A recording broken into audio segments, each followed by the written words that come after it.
हेमंता बिस्वा शर्मा कुछ कह रहे हैं, कुछ सुन लेते हैं।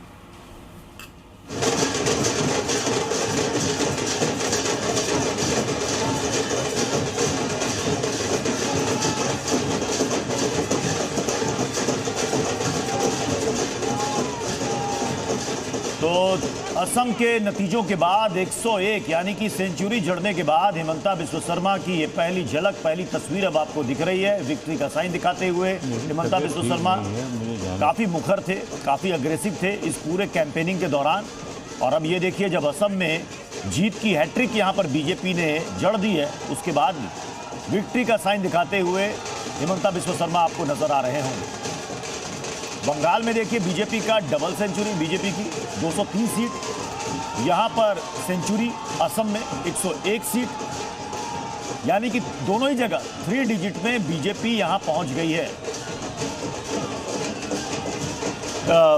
मैं चाहूंगा एसके दत्ता सर, आप असम से ही आते हैं, ये जो अग्रेसिव कैंपेनिंग रही है, गौरव गोगोई कहां पिछड़ गए? बहुत बड़ा दारोमदार था, कांग्रेस के वहां के प्रेसिडेंट भी हैं कांग्रेस के, लेकिन खुद वो सीट भी हार गए, फिर कांग्रेस के लिए भी कुछ नहीं कर पाए, ऐसा क्या हो गया? बहुत सारा कारण है। एक तो है कि आपका जो पावन खेरा जी का जो इशू है वो तो बहुत बड़ा कारण था।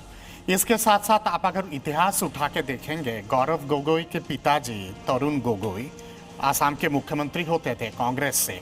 उन्होंने बाकायदा सुप्रीम कोर्ट पे कहा था कि आईएमडीटी एक्ट जो इलीगल इमिग्रेंट्स को रोकता है, एक स्पेशल प्रोविजन है आसाम में, उसकी कोई आवश्यकता नहीं है। उन्होंने ऑन रिकॉर्ड कहा था कि मोर अहमत एटाओ घुसपैठी नाई, सुप्रीम कोर्ट में एफिडेविट पे बोले थे कि एक भी घुसपैठी मेरे आसाम में नहीं है, जबकि उस दौरान की रिपोर्ट कहता है गृह मंत्रालय का कि लगभग 2.25 करोड़ के आसपास घुसपैठी आसाम में थे उस समय।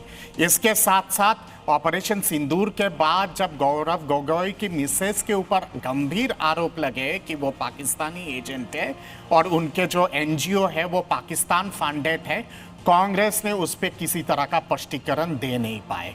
आसाम पे जब घुमा हूँ, वो मेरा जन्म स्थान है गुवाहाटी, मैंने पूछा आसामिया लोगों को, अरे कुने लागे, कौन चाहिए? सब ने कहा कि ये बांग्लादेशी मियाँ ने लागे, मामा लागे, यानी कि बांग्लादेशी मियाँ नहीं चाहिए, मामा चाहिए। और ये रेजोनेट हुआ है आपके अपर असम पे, लोअर असम पे, बराक वैली पे, कचार, नॉर्थ कचार हिल्स पे, बंगाल का भी वही परिस्थिति था। ये दोनों जो बॉर्डरिंग स्टेट है ना, दोनों बॉर्डरिंग स्टेट का बहुत गंभीर विषय है घुसपैठिया। और इस चीज को ममता दीदी ने भी जानबूझ के नजरअंदाज की, दुधेल गाय वाला वोट बैंक पॉलिटिक्स के चलते। और कांग्रेस का इतिहास रहा है कि लगातार उसने आसाम पे नजरअंदाज किया है और इसीलिए कांग्रेस का ये दुर्दशा हुआ है। और आज तृणमूल कांग्रेस का बंगाल में इसीलिए दुर्दशा हुआ है। जब वहां के प्रदेश के लोगों का, स्थानीय लोगों का भूमि आप छीन लोगे, उनके संस्कृति पे जबरन कब्जा करोगे, धर्म परिवर्तन करवाओगे, कत्लेआम मचाओगे, मंदिरों को खंडित करोगे, देवी देवताओं को, मूर्तियों को खंडित करोगे, तो आप क्या सोचते हो कि लोग चंदन से आपका